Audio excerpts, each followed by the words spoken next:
versículos 14 e 15. Quem pode ler para nós? 1 Pedro, capítulo 1, versículos 14 e 15.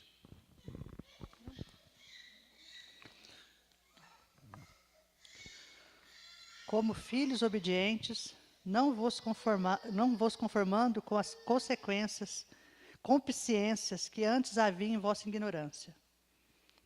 Mas, até onde, pastor? 15. Mas, deixa eu começar de novo então. Como filhos obedientes, não vos conformando com as concupiscências que antes havia em vossa ignorância. Mas, como é santo aquele que vos chamou, sede vos também santos em toda a vossa maneira de viver. Amém. Quem pode orar, agradecer a Deus pelo privilégio?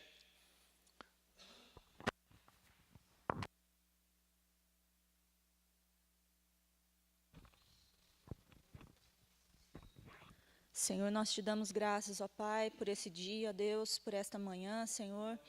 Te agradecemos, ó Deus, porque o Senhor nos trouxe, ó Deus, neste Amém. lugar, ó Pai. Nós queremos, ó Deus, ser alimentados pelo Senhor, ó Pai. Nós desejamos, ó Deus, ser corrigidos, ó Deus, e acertados os nossos caminhos, ó Deus, naquilo que ainda precisamos, ó Deus, avançar, ó Pai. Nos ajuda, ó Pai, a olhar para a Tua palavra, ó Deus, amá-la, ó Deus, mas nos ajuda a entendê-la também, Senhor. Que possamos recebê-la no nosso coração nesta manhã, ó Deus, e todos aqueles, ó Deus, nessas outras salas, ó Deus, que possam, ó Deus, ser tocados e ministrados pelo Senhor, ó Deus. Amém. Que possamos mais uma vez, ó Deus, No nome de Jesus. sair daqui, ó Deus, um pouco mais maduros, ó Deus, naquilo que ainda precisamos, ó Pai. Em nome de Jesus, abençoe a cada um dos meus irmãos aqui, ó Pai. Amém. Nos seus corações, ó Deus, nas suas mentes, ó Deus, que possamos estar aqui, ó Deus, integralmente na Tua presença, ó Pai. Glória a Deus. Em nome de Jesus. Amém. Amém. Glórias a Deus. Eu quero dar um exemplo. Quero começar com um exemplo de um agricultor. Um agricultor, ele não chega de qualquer maneira e joga uma semente no chão e depois ele deixa essa semente lá e volta só para a colheita. Não é assim que funcionam as coisas. O agricultor, primeiro ele busca um terreno que dá certo para aquela cultura que ele vai plantar, não é verdade? Depois ele analisa o terreno, ele vai atrás da semente, do adubo, dos insumos que ele vai usar, com todo carinho, com toda dedicação e diligência, ele compra esses insumos, ele prepara o terreno, ele semeia a semente e ele cultiva essa semente. O que seria cultivar? Seria ali chegar uma terra, afofiar o terreno, seria ali tirar as ervas invasoras, pulverizar contra alguma doença, vamos dizer, algum inseto, e depois ele espera o tempo desse crescimento e da maturação, e ele vai para a colheita. Interessante que nós temos falado aqui há vários dias sobre santidade. Agora, será que santidade é uma coisa que eu simplesmente não faço nada para que ela ocorra? A santidade vem do Senhor para o homem. É Deus e a sua palavra que pode tornar um homem santo. Mas será que ela precisa ser cultivada ou não? O que vocês acham? Cadê os pirulitos lá? Oferece um pirulito que a turma anima mais. Você acha que a santidade precisa ser cultivada? Olha lá, a pastora Joelma levantou a mão lá. Se ela tomar bomba, você já põe lá para fora.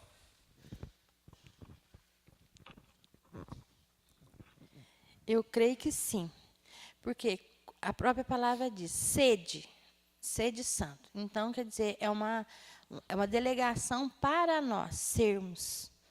Então, nós precisamos cultivar sim. Amém. Tem algum exemplo de como cultivar essa santidade, irmã? Que veio no seu coração agora?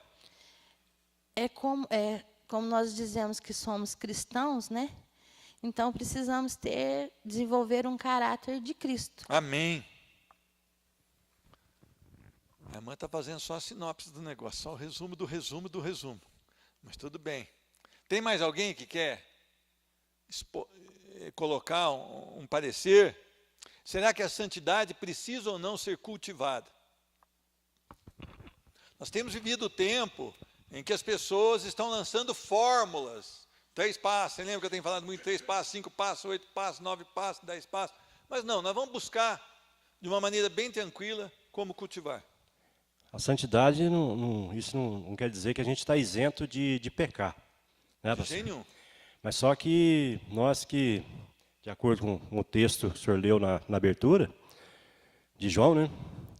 Que hoje nós temos a luz, que é Jesus Cristo, então nós temos consciência do pecado. Amém? Nós temos consciência do pecado. Então, a gente não tem prazer no pecado. De jeito nenhum. Né? Então, quando Ou pelo a gente... menos não deveria ter, né, pastor? Não deveria ter. Essa é uma colocação minha. Amém. Há mais alguém? A santidade precisa ser cultivada? Nós precisamos crescer em santidade? Sim ou não?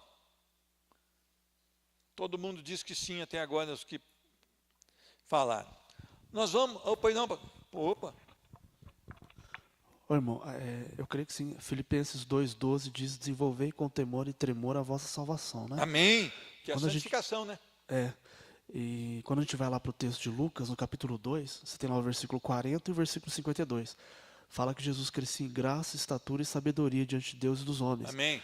A questão que nós vemos hoje é que tem muita gente querendo crescer por fora e esquece de crescer por dentro. Jesus crescia tanto por dentro, né, em santificação, em busca, quanto por fora também. Então as pessoas estão preocupadas mais com o exterior do que com o interior, sendo que, na realidade, o que deve acontecer é que o que eu tenho no interior que vai mudar o exterior, né? E estão invertendo isso. É uma bênção esse crescimento de estatura. É uma bênção, né? Mas desacompanhado do que é mais essencial ainda, que é o crescimento dentro, né, da nossa mente, do nosso coração em Cristo Jesus. Mais alguém? Aí, ó, para você ver, eu não preciso nem dar aula mais. Vocês já podem, né, trazer aí os... Nós vamos aqui notar algumas características, ou vamos dizer, alguns caminhos que nós devemos percorrer para que haja o cultivo dessa santidade em nós. Quer dizer, nós vamos preparar, nós vamos cuidar desse crescimento em santidade. Primeira coisa, conheça e ame as Escrituras. É interessante que conhecer as Escrituras não é fácil. Mas você pode conhecer as Escrituras sem amar as Escrituras, correto ou não? Isso pode acontecer? Uma pessoa pode conhecer muitas Escrituras sem amá-la? Até o inimigo conhece, né? O inimigo das nossas almas conhece muito melhor do que qualquer um de nós aqui as Escrituras, não é verdade ou não? Quando ele tentou Jesus, ele tentou tentar com as Escrituras, porém ele distorceu as Escrituras, não é verdade? Mas você nota que ele conhece as Escrituras. Então é muito difícil. O que a igreja tem colocado no coração das pessoas é você decorar 20 versículos e sair aí dando lição de moral nos outros e mandando o demônio embora com 20 versículos, repetindo versículos. Não é isso que a palavra diz. Eu quero ler alguns textos e eu quero que os irmãos me ajudem. Um irmão vai em João 17:17, outro irmão em 1 Pedro 2:2, e o outro irmão em Salmo 119:11. João 17, 1 Pedro 2:2 e Salmo 119:11. Eu não falei os nomes, mas poderia ter falado, né, para ficar mais fácil, né? Alguém já foi aí para nós? João? Pois não. Santifica-os na verdade, a tua palavra é a verdade. Amém. Meu irmão, como é que o Senhor nos santifica? Na palavra. Não há outro caminho para nós nos tornarmos santos, senão pela palavra. A palavra nos torna santos. O que quer dizer santo? Olha, por causa do nosso país ser um país de tradição católica apostólica romana, na ideia das pessoas, santo é uma pessoa que o Papa beatifica, ou seja, ele faz um processo dentro do Vaticano e ele diz que essa pessoa é santa, que ela opera milagres. Para nós evangélicos não tem nada disso. Isso não é levado em consideração para nós. A Bíblia diz que santo é separado do pecado para Deus. Então Paulo, quando ele inicia suas cartas, ele inicia aos santos que estão em tal lugar. Quer dizer, nós que fomos salvos, que tivemos um encontro real com Cristo Jesus, somos chamados pela palavra de santos, ou seja, separados do pecado para Deus. Então, quando a palavra diz santificai-vos, o que ela diz? Tornem-se santos, tornem-se separados do pecado para Deus. E eu queria que você prestasse muita atenção nisso. O irmão acabou de ler, santifica-os na verdade, a tua palavra é a verdade. Então nós precisamos estar seguros na palavra do Senhor, nós precisamos conhecer e amar esta palavra que nos torna santos. Olha,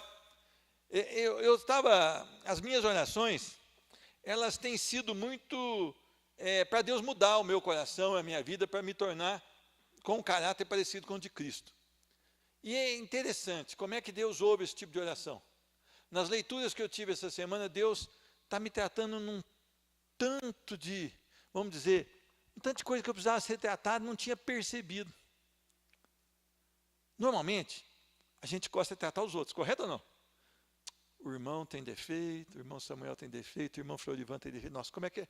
Olha que tanto defeito que eles têm. Mas eu não consigo olhar para dentro de mim.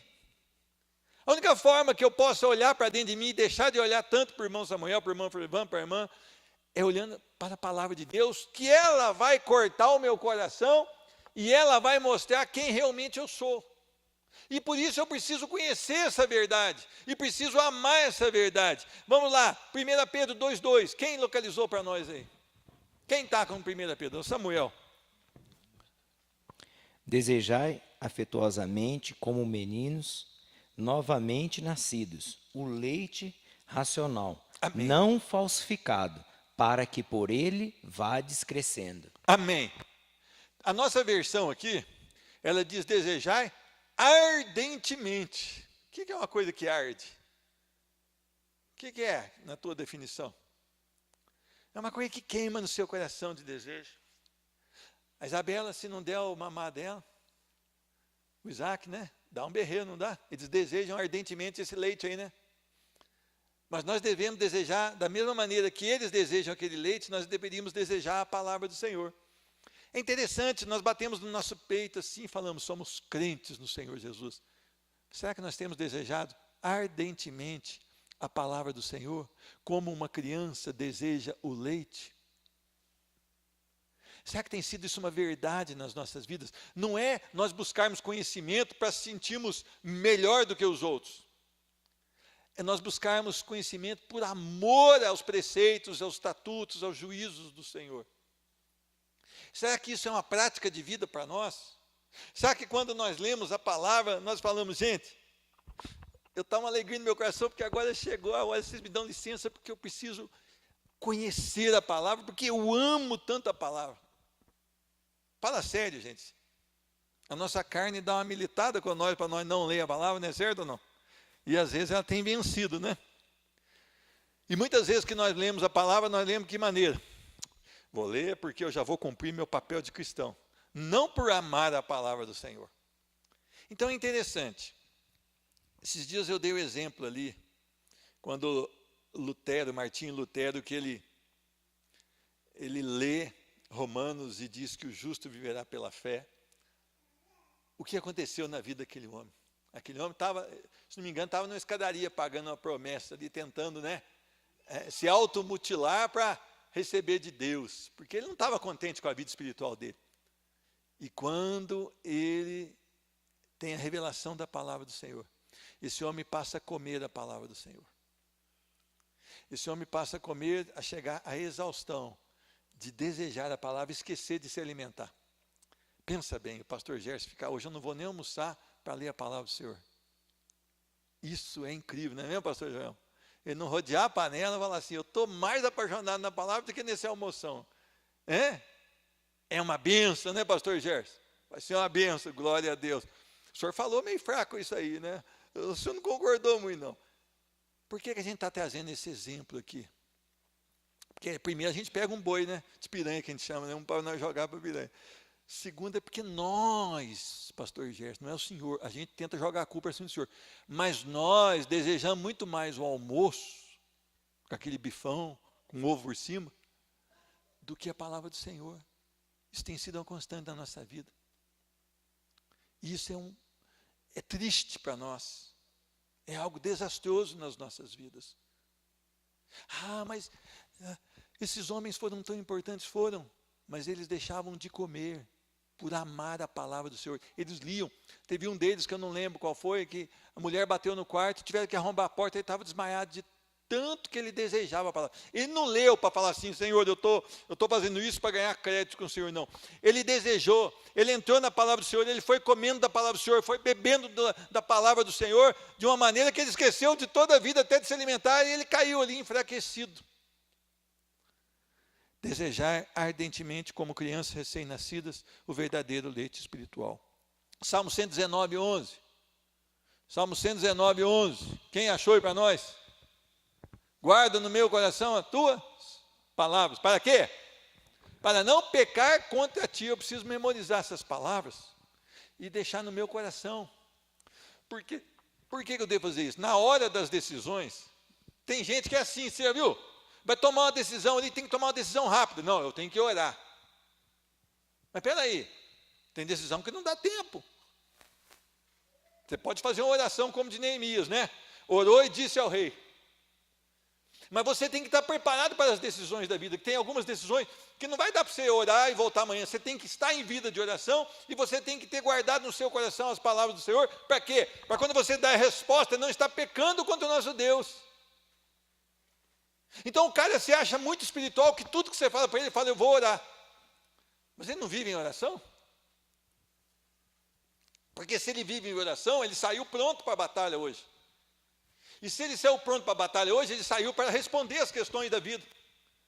E se ele saiu para responder as questões da vida em Cristo, ele tem a palavra guardada no seu coração, porque a resposta que ele for dar é para não pecar contra o seu Deus. E é isso que nos falta, é a nossa disciplina diária com o Senhor, para que quando nós vamos sair das nossas casas, nós estejamos já prontos para a guerra. Todos os dias nós somos confrontados com questões, correto ou não? Todos nós. E muitas delas, nós temos que responder sim ou não. Isso implica agradar ou desagradar a Deus em algumas delas. E aí? A palavra está no seu coração? Se estiver no seu coração, você sabe a resposta. Porque o Espírito Santo te traz a memória, você lembra e você responde de acordo com a palavra do Senhor. Agora vamos lá, João 5:39, Salmo 1, 2. Tem bastante texto aqui, gente. Nós não saímos nem da primeira. Conheça e ama as Escrituras. Vamos lá. João 5:39. Quem que vai levantar a mão aí? João 5:39. Ainda não precisa estar pronto, mas fala, eu assumo essa. A pastora assume essa. Espera aí, pastora. Quem pode assumir aí Salmo 1, 2? Samuel. Quem pode assumir para mim Salmo 119, 9 e 10? Solange, obrigado, irmã. Quem pode assumir para mim aí 1 Coríntios 10, 31? Pastor Gerson, obrigado, pastor Gerson. 1 Coríntios 10, 31. Obrigado. Vamos lá? Vamos começar então de João 5:39. Examinais as Escrituras, porque julgais ter nelas a vida eterna, e são elas mesmas que testificam de mim. Glória a Deus. Algum irmão me responda nas suas palavras o que significa esse texto que foi lido. Lê de novo, pastora, para que os irmãos possam ser aí abençoados. Examinais as Escrituras, porque julgais ter nelas a vida eterna, e são elas mesmas que testificam de mim.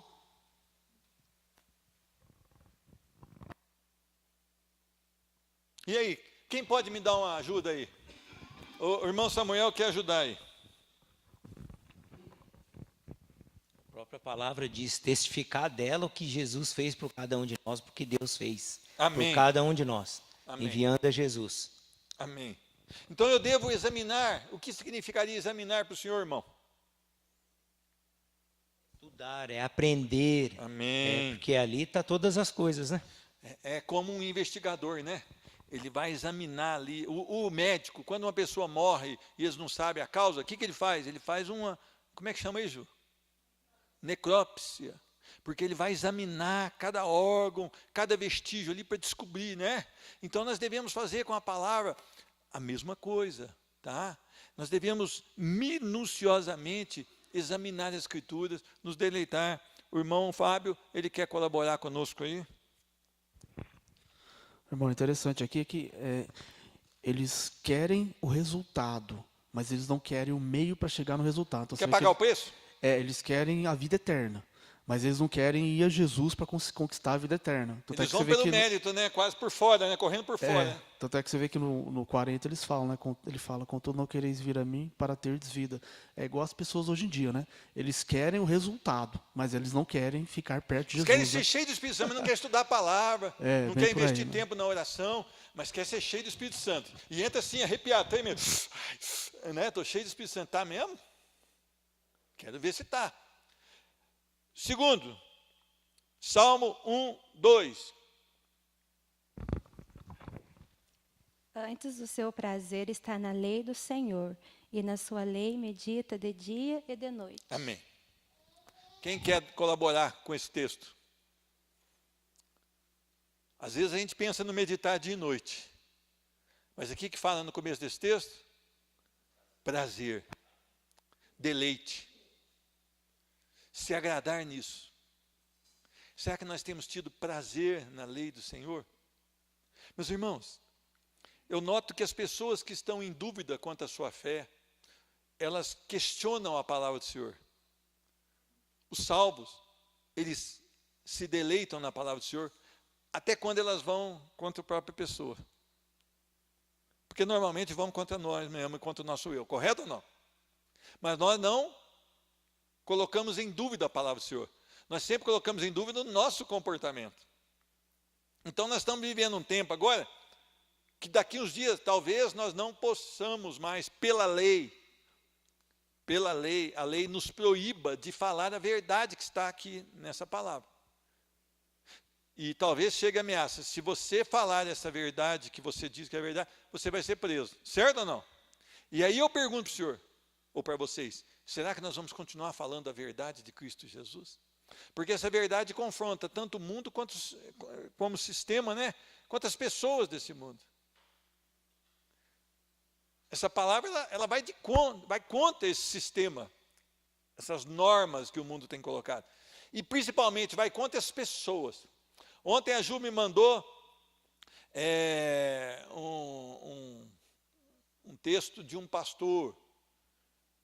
Lá do Rio de Janeiro, eu entrei no perfil do pastor, que ele diz que a igreja não está amando a classe LGTB que chama? LGBT. Mas eu fui entrar no perfil do pastor, ele está abraçado com a Marielle, ele está abraçado com não sei quem da Umbanda, ele está abraçado com tanto de gente. O maior amor que eu posso declarar a essa comunidade LGBT é orar por eles e dizer, arrependam-se, porque é chegado o reino de Deus. Esse é o maior amor que eu posso declarar para essa comunidade. Certo? E não concordar com o que eles fazem. Então, esse pastor está numa furada. Esse pastor está fora da palavra do Senhor. Há um julgamento. Há um juízo, não há somente decretos, mas há juízo do Senhor. E o juízo para aqueles que não estiverem dentro do padrão de Deus é a condenação eterna. E para eu estar dentro do padrão de Deus, eu preciso primeiro estar em Cristo Jesus, para que a santificação venha na minha vida e me padronize segundo Cristo Jesus. Então agora eu pergunto, como é que você vai reagir diante disso? O pastor foi muito elogiado. Ali os comentários todos de elogio a ele. Por quê? Politicamente correto. Agradou a esse mundo, ao padrão desse mundo, e as pessoas nesse mundo que são rebeldes contra Deus. Esqueci o nome do cara, eu sei que é Vieira. Senão eu ia falar para vocês verem como é que está a coisa. Eu sei que é lá Vieira. Vamos lá. 119, 9 e 10. É o pastor Gerson, né? Quem que é então? Ah, irmã, hoje a irmã está firme mesmo. Vamos lá. Espera aí, deixa nós achar aqui também. 119, versículos 9 e 10. De que maneira poderá o jovem guardar puro o seu caminho, observando-o segundo a tua palavra? De todo o coração te busquei, não me deixes fugir aos teus mandamentos. Olha que maravilha. De que maneira poderá o jovem guardar puro o seu coração? Observando a Deus, segundo a palavra dele. Meus irmãos, ontem eu com o Sandro aqui, nós tivemos uma grande polêmica aqui depois do culto de jovens, né? Eu estava relatando, vou relatar para vocês, eu já estou com a ficha queimada aqui mesmo, então vai ficar mais queimado. A minha esposa de manhã falou, nossa, pastor fulano está na Disney. Eu falei, que tristeza. Ela falou, mas que tristeza por quê? Eu falei, olha, lá tem conto de fada da Branca de Neve, que é enfeitiçamento. Lá já tem um dia do ano, que é o dia gay também. Lá já tem relacionamento nos desenhinhos, né? Homossexuais. Lá já tem traição nos desenhos, já tem ira nos desenhos, já tem vingança nos desenhinhos, né? Então quer dizer que aqueles personagens não deveriam atrair a vida de um pastor. Aí minha esposa falou, ninguém vai ficar perto de você. Eu falei, glória a Deus. Glória a Deus. Se eu tiver que ficar sozinho por amar a Cristo, glória a Deus por isso. Não é o que eu quero, não é o que eu sonho. Agora tem pastor pondo bilhetinho no muro das lamentações. Eu já acho perigo em Israel e começar a idolatrar aqueles túmulos, aquelas coisas erradas todas. Não estou falando que quem vai lá, obrigatoriamente, procede assim, por favor, não me entendam mal. Mas eu pegaria o dinheiro de Israel e colocaria numa missão. Uma passagem para Israel, mas tudo deve gastar uns 10 mil reais, no mínimo, né? Eu acho que a gente pode aplicar isso em outro lugar. Eu acho que existem vários Israel esparramados por aí que nós precisamos aplicar. Mas eu não sei até quando nós vamos ficar conformados a esse mundo. Quando a gente era pequeno, que não tinha Cristo, nós nos encantávamos com Branca de Neve, com a maçã que ela comeu, não é verdade? Que ela ficou enfeitiçada, com o beijo do príncipe, principalmente as garotas, né? E com aqueles anõezinhos e tal. Nós gostávamos muito dessa coisa, mas agora com a palavra parece que não há mais espaço para esse tipo de coisa. O Mickey Mouse não entra dentro do meu coração. Até porque não reflete a glória de Deus. Até porque não há louvor naquilo que ele faz. Então, vocês me botam para fora daqui, botam eu para correr daqui, ou então vocês vê o que pode ser feito. Mas eu não vejo como nós abraçarmos essas coisas. Eu não acho que você deve fazer um passeio com a sua esposa, com a sua família, sim, mas você deve tomar cuidado, porque você precisa glorificar a Deus através desse passeio, desse descanso com seus familiares, né? O nome do Senhor deve ser exaltado em todos os momentos desse passeio. 1 Coríntios 10, 31, quem pode? Pastor Gerson. Então, pastor Gerson, antes eu vou fazer uma pergunta aqui. Para um viver santos, precisamos perguntar a nós mesmos. Vamos lá, pastor Gerson. Portanto, quer comais, quer bebais, ou façais outra coisa qualquer. Fazei tudo para a glória de Deus. Amém. Então, nós precisamos fazer alguma pergunta para nós. A primeira pergunta é, isto glorifica a Deus? Quer comais, quer bebais, quer façais qualquer outra coisa, fazei tudo para a glória do Senhor. Então, o lugar que eu vou, olha, o lugar que eu vou estar, é um lugar que glorifica a Deus? Ou eu vou lá com uma missão do Senhor? Se o Senhor falar assim, se eu for convidado para levar uma palavra num prostíbulo, eu não vou recusar essa oferta. Mas eu vou chamar os pastores, alguns irmãos aqui, nós vamos estar em oração, e vão comigo. Para a gente levar a palavra de Deus lá, se formos convidados. Correto ou não? Mas ir num prostíbulo, sem esse contexto, de maneira alguma. Correto ou não? Vocês estão entendendo o que eu estou querendo chegar? Glorifica a Deus? Sim, então eu vou. Agora, um bar. Eu gostava muito de almoçar num restaurante. Agora esse restaurante virou com bar e virou choperia. Eu não fui mais nele. Ele mudou de lugar e mudou de nome. Eu não me senti bem em estar lá. Porque eu sou melhor que eles? Não. Porque não glorifica a Deus com aqueles títulos. Então, isto glorifica a Deus? Agora eu quero 2 textos aqui para mim. 1 Coríntios 7, 23. Quem pode? E 1 Coríntios 11, 11. 1 Coríntios 7, 23, a Tânia. 1 Coríntios 11, 1. Quem pode? Vamos lá. Fostes comprado por bom preço. Não vos façais servo dos homens. Amém. Então, é coerente com o senhorio de Cristo? O Senhor é o meu dono agora. Ele me comprou. Como é que ele me comprou? Com o seu precioso sangue vertido na cruz do Calvário. Não foi com ouro e nem com prata. Então eu devo o quê? Submeter a ele. Então, isso que eu vou fazer, que eu vou falar, onde eu vou estar, é coerente com o senhorio de Cristo? São perguntas que eu tenho que fazer no meu coração antes de tomar a decisão. 1 Coríntios 11, 1.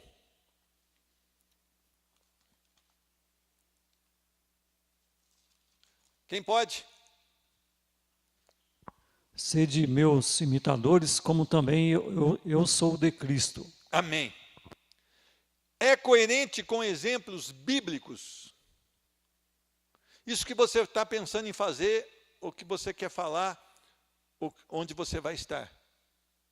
É coerente com os exemplos bíblicos? Eu gosto muito de Hebreus 11. E depois no começo do 12 diz, como temos a rodear tão grandiosa nuvem, né, de testemunhos, né? É coisa maravilhosa demais. Então ele fala, abandone todo peso e pecado. Não só o pecado, mas os pesos que nós colocamos nas nossas vidas.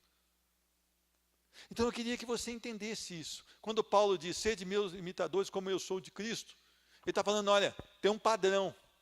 O meu padrão é Cristo. E como eu imito ele, você pode imitar a minha conduta. Então olha a responsabilidade que o cara está chamando para ele. O meu padrão é Cristo e eu tenho feito tudo aquilo que ele me pede. Embora sendo imperfeito aqui nessa terra. Então vocês me imitem. Agora eu pergunto também, é lícito e benéfico para mim, nos aspectos espiritual, físico e mental? 1 Coríntios 6, vou ler isso para vocês, para não judiar muito de vocês. A partir do 9.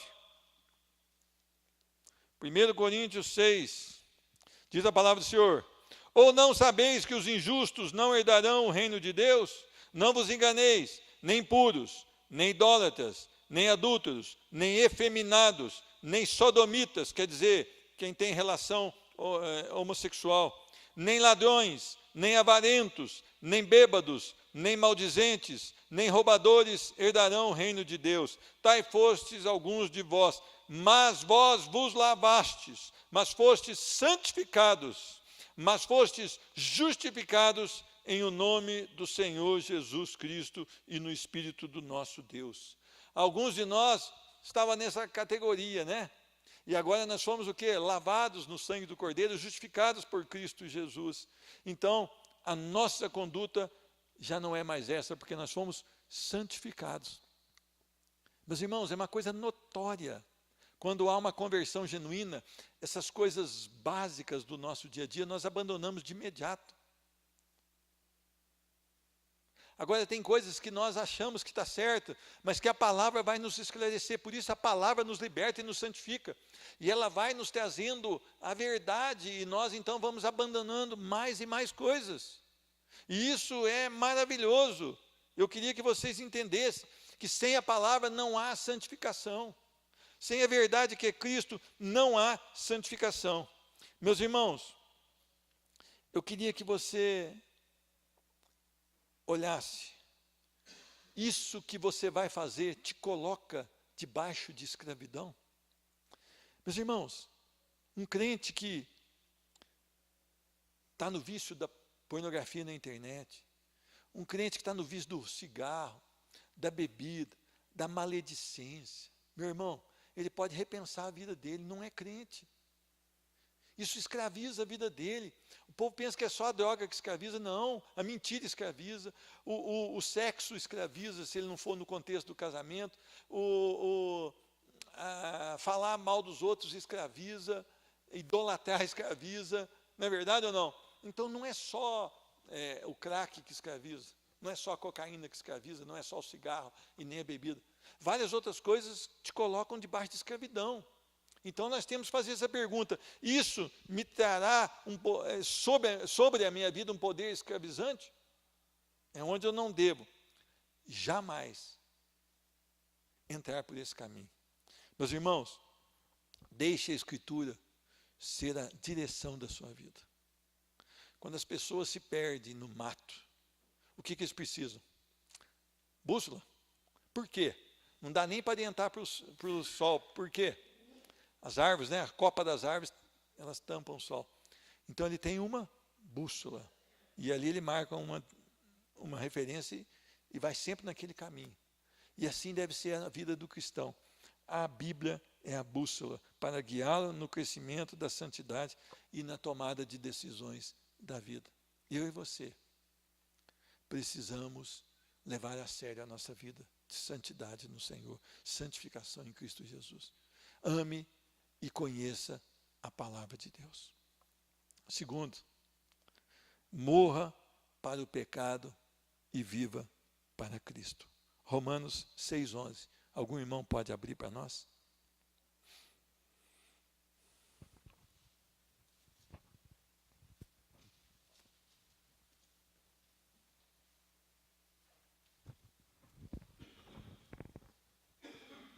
Romanos 6,11. Assim também vos considerai-vos como mortos para o pecado, mas vivos para Deus, em Cristo Jesus nosso Senhor. Amém. Irmão Samuel, o que passa no seu coração quando o senhor leu esse texto, ou que passou no seu coração as outras vezes quando o senhor leu esse texto? Que agora, com a nova vida em Cristo Jesus, tudo aquilo que era passado ficou. Eu não tenho mais prazer nele, eu tenho prazer na vida em Cristo Jesus, numa nova vida. Então quer dizer que, estando em Cristo, não há mais prazer no pecado. Quer dizer, nós nos tornamos mortos para o pecado. É interessante isso, que a santificação é uma obra da graça gratuita de Deus, não é verdade ou não? E isso renova o nosso ser e molda o nosso caráter à imagem do Deus vivo. Meus irmãos, muitas pessoas não gostam que a gente fale dessa maneira, principalmente se ele vem da doutrina romana, falar semelhante a Cristo, né? Caráter de Cristo, imitadores de Cristo, parecidos com Cristo. Mas isso é o que a graça faz. A graça, quando ela abunda no ser humano, ela leva esse homem ou essa mulher a buscar as coisas de Deus. E ele imediatamente ele está morto mesmo para o pecado. Ele está morto. Por quê? Porque o que abunda nele é a graça, é o próprio Espírito Santo de Deus. Não é que, como o pastor Gerson citou, que não é que ele nunca mais vai errar, porque enquanto nós estivermos nesse mundo, nós vamos errar. Todos os dias nós vamos pecar. Não é isso. Eu estou lendo Samuel, e eu li também ontem, né? 2 Samuel, sobre o pecado de Davi, né? O pecado de Davi foi terrível, porque ele não só adulterou, mas ele mandou matar o marido dessa mulher. Então era terrível. E Natan vem então e dá aquela história da cordeirinha para ele, e ele fala, tem que matar esse homem. E ele falou, esse homem é você. E diz a palavra, mas o Senhor já te perdoou. Vai para você ver, o perdão não depende do homem, o perdão depende de Deus. O cara nem tinha pedido perdão ainda. E Natan já falou, esse homem é você, ué. Agora, olha que coisa maravilhosa. Davi pecou. Mas Davi é chamado lá em Atos, se não me engano, capítulo 3, um homem segundo o coração de Deus. Então, muitas vezes, o seu pecado te derruba de buscar a Deus. Não. Se você pecar, busque a Deus e a reconciliação ali. Busque. Senhor, pequei, que coisa triste, pequei contra Deus, mas eu quero uma restauração, eu necessito de uma restauração. Eu imploro para que o Senhor dirija a minha vida e me ajude a sair desse buraco, desse pecado. Isso é que é o bom do evangelho da graça, meu irmão. Não é você pecou, você morre. Você pecou, se arrependa. Isso é o efeito da graça nas nossas vidas. Somos capacitados pela graça a morrer para o pecado e viver para a justiça. Poxa vida, gente, quantas vezes eu pequei essa semana e tive que me ajoelhar e buscar em Deus, porque nós somos assim. Deus quer nos conduzir num caminho seguro, mas nós rejeitamos a Deus e gostamos de andar no nosso próprio coração. E isso é que nos faz cair várias vezes. Mas Davi, por nós, se fosse para nós julgar Davi, nós mandava matar Davi, não é certo ou não? Pô, pensa bem, pôr Urias lá e falar, tira a retaguarda dele, larga ele sozinho lá, né? No meio daqueles flecheiros, daqueles caras da lança. Essa covardia, mas o Senhor o perdoou. Então não é para você se sentir pior dos crentes, não. É para você saber que apesar do seu pecado, há um Deus perdoador. E você precisa ter um compromisso, então, de avançar e não pecar mais. Correto ou não? Se pecar, nós temos o quê? 1 João 2,1. Nós temos um advogado. Não é para que a gente fique pecando, mas se acontecer de pecar, nós temos um advogado. Então, eu queria animar você. Agora, irmãos, o Senhor manda a gente odiar? Sim ou não? Mas eu vou mandar vocês odiar agora. Procure cultivar um crescente ódio para com o pecado. Eu acho que eu não estou falando heresia nenhuma aqui não, né? Nós precisamos odiar o pecado. Nós não podemos nos deleitar no pecado. Nós precisamos colocar no nosso coração o ódio pelo pecado. É tão bom agradar a Deus. O que José disse na tentação? Gênesis 39, 9. O que José disse? Pode abrir. Se quiser recitar, irmão. O senhor que está mais pronto que nós aí, pode recitar também. Eu não sei ele todo. Não. Contra meu Deus? Oi? Isso, mas lê vê se é todo ele assim. Oi? Abre aí e vê se é todo ele. Mas é isso mesmo. É isso mesmo, irmão. Gênesis 3, 29? Não, 39, 9. Ô, irmão, o senhor viajou, né? 29? 9. Não, 39, 9, irmão. Ô, irmão, leva ele para a sala pastoral. Nós temos que conversar com esse menino hoje. 39, 9. Vamos lá. Gênesis 39, 9. Ninguém é maior do que eu nesta casa, e nenhuma coisa me vedou, senão a ti. Porquanto tu és sua mulher. Como, pois, faria eu este tamanho mal e pecaria contra Deus? Como faria? Lê de novo o finalzinho. Como? 9. Sua mulher. Como, pois, faria eu este tamanho mal e pecaria contra Deus? Então a mulher de Potifar queria um relacionamento com um jovem ali nos seus 25 anos de idade. Aquele jovem com hormônio até na sobrancelha, né? Mas antes de ter hormônio na sobrancelha, o que ele tinha no coração? Deus. E aquela mulher toca nele. O que falariam hoje os pastores modernos? A carne é fraca. Correto ou não? O que falariam hoje os líderes da igreja contemporânea? Não todos, por favor, mas entendam. A carne é o quê? É fraca.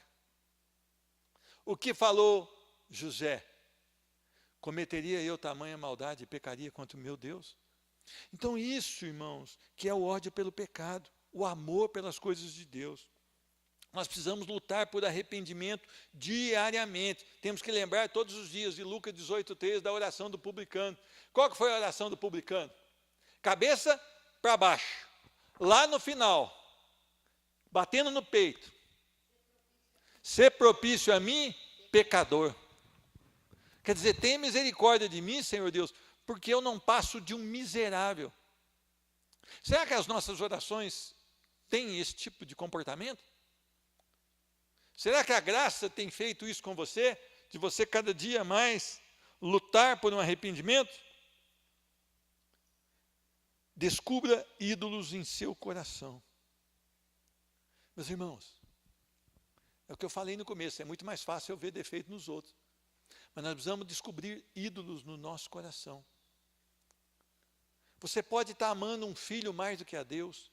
Você pode estar amando o seu cônjuge mais do que a Deus. Você pode estar amando o dinheiro mais do que a Deus. Você pode estar amando a sua casa mais do que a Deus. Você pode estar amando a sua capacitação profissional mais do que a Deus. Você pode estar amando inúmeras coisas mais do que a Deus. Eu acho que foi João Calvino que disse: o coração do homem é uma fábrica de ídolos. Eu não sei se foi ele mesmo. Mas se não foi, vocês me perdoem, a frase é essa. O coração do homem é uma fábrica de ídolos. Meus irmãos, nós amamos mais um jogador de futebol do que a Cristo. Aí. A cultura brasileira é isso aí. Jogador de futebol é idolatrado. Um cantor gospel é idolatrado em meio de muitas comunidades. Nós temos que tomar cuidado. Porque tudo aquilo que é ídolo no nosso coração, ele substitui o quê? O lugar de Deus, no trono do nosso coração, a gente coloca outro para se assentar. E aí você pensa que idolatria é só você se ajoelhar diante de uma imagem de gesso. Não, isso também é idolatria. Isso também é idolatria. Mas não é só isso a idolatria. Muitas pessoas estão idolatrando pastores e líderes. Ó, a irmã Sandra quer colaborar. Vamos escutar o que a irmã tem para nos dizer. Pastor, eu acho, às vezes, perigoso, eu olho para a minha vida, que às vezes a gente sente uma segurança, por exemplo, no nosso comportamento semanal, né? Vir à igreja, frequentar os cultos, frequentar a programação da igreja. E aí, vendo o pastor falar, né, sobre colocar nome, né, em alguns pecados, né? Geralmente a gente tem alguns que a gente coloca nome assim com mais frequência, né? E às vezes a gente olha assim e fala assim, mas eu não me encaixo nesses pecados, né? Eu não consumo pornografia, eu não sou adúltero, eu não minto, eu não vou na Disney, por exemplo, eu não sei, né, se for um pecado ou não. Eu não assisto novela, eu sou tão, né, sou tão perfeita assim, né? O pastor nunca cita uma coisa assim que eu me encaixo, né? Mas eu vejo que a gente fica numa segurança tão grande de achar que a gente é muito certo, muito perfeito, de estar frequentando os cultos, vindo na oração, ou fazendo as atividades, né, participando de um ministério, de repente, uma liderança, qualquer coisa, qualquer atividade na igreja. E a gente vai ficando confortável naquela posição, confortável, e a gente faz mais coisa para Deus, a gente fala mais sobre Deus, do que exatamente a gente vive uma vida com Deus. Porque daí a gente já entrou naquela, que é o ativismo, né? A gente já entrou naquele ritmo e a gente já se sente aprovado. E a gente já está distante de Deus. O pecado quase se torna um legalismo, né? Isso, aí a gente já distanciou de Deus, fica se sentindo né, bom, perfeito e, de repente, agradável a Deus, mas já está longe de Deus. E eu acho que é perigoso, às vezes, porque a gente, mais uma vez, a gente se sente confortável e muitas vezes a gente não para se arrepender dessas coisas, a gente não para pedir a Deus que nos santifique também, né, dessa realidade que de repente a gente está vivendo.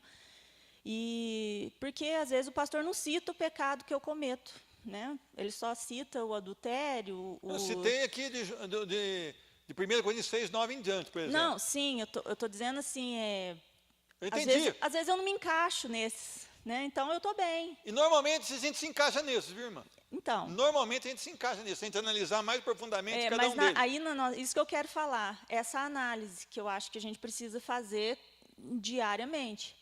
né? Será que eu já me afastei e não percebi? Será que eu já estou longe e não percebi? Porque eu tô tão envolvido e, né, eu participo, eu vou na oração na quinta, na sexta, na semana inteira, vou no sábado, domingo e tal. Eu estou bem, olha que espécie de crente que eu sou, né? É legalismo, né? Então, eu acho que a gente precisa fazer essa análise diariamente na nossa vida. Amém. E isso, irmã, comprova no que nós dissemos aqui agora há pouco. A graça de Deus renova todo o nosso ser, nos conformando à imagem de Cristo.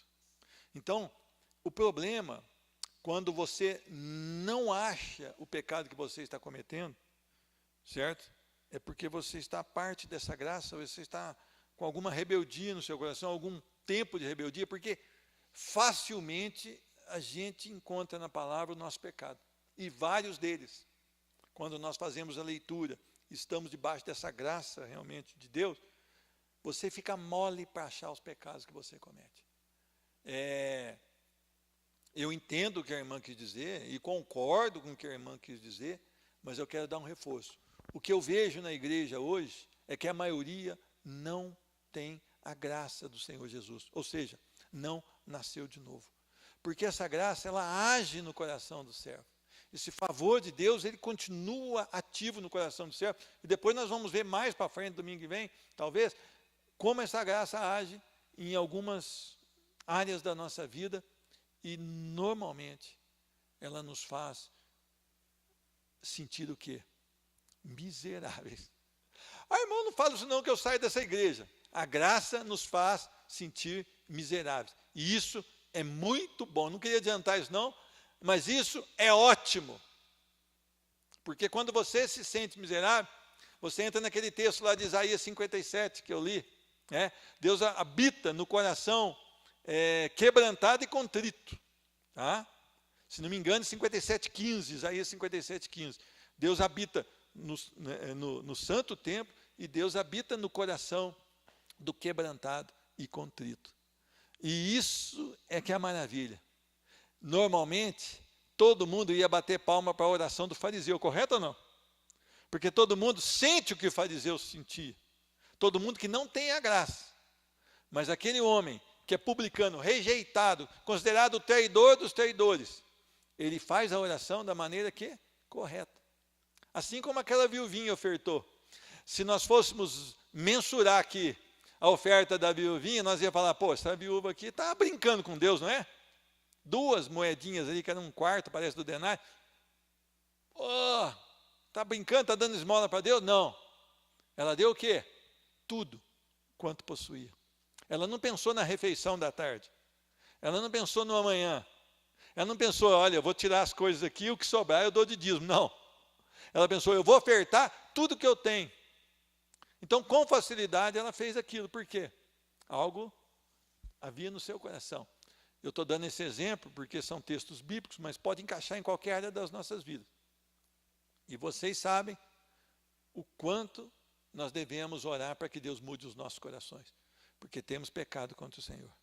E uma das pregações que eu faço aqui, quase todas elas somos miseráveis pecadores. E isso é efeito da graça nas nossas vidas. Amém? Continuemos então, no domingo que vem. Vamos orar no nome de Jesus. Nós avançamos aqui um pouquinho. Vamos ficar de pé no nome de Jesus. Vamos orar. Senhor Deus, nós queremos te louvar e te bendizer mais um dia das nossas vidas, porque o Senhor nos acrescentou com a tua palavra. Senhor Deus, nós temos notado aqui em cada estudo bíblico que fazemos, que o Senhor é um Deus perfeito, puro, santo, que o Senhor governa todas as coisas, que o Senhor é soberano sobre todas essas coisas, e que a nós cabe o corar de vergonha, nos humilhar na tua presença, entender que nada somos e nada podemos, a não ser que o Senhor resolva, na sua infinita graça e misericórdia, nos usar como vasos de barro, ou seja, sem valor, nas mãos de um Deus santo e poderoso. Senhor Deus, que os nossos corações se tornem cada dia mais esperançosos no Senhor e que a nossa vida, Senhor Deus, seja para a glória do Senhor. Ensina-nos, Senhor Deus, a caminhar de acordo com a tua santa vontade, a não odiar o irmão, a não odiar as pessoas, mas odiar somente o pecado. E que nós possamos, Senhor Deus, ser mais íntegros na tua verdade. É a oração que eu coloco aqui no teu altar, pedindo o consolo para aqueles que estão abatidos, pedindo, Senhor Deus, a cura para aqueles que estão enfermos, pedindo, Senhor Deus, a restauração para aqueles que estão moídos, Senhor Deus, e pedindo a salvação para aqueles que não te conhecem. Nós oramos e agradecemos no nome de Jesus. Amém e amém. Até a noite, se Deus assim nos permitir.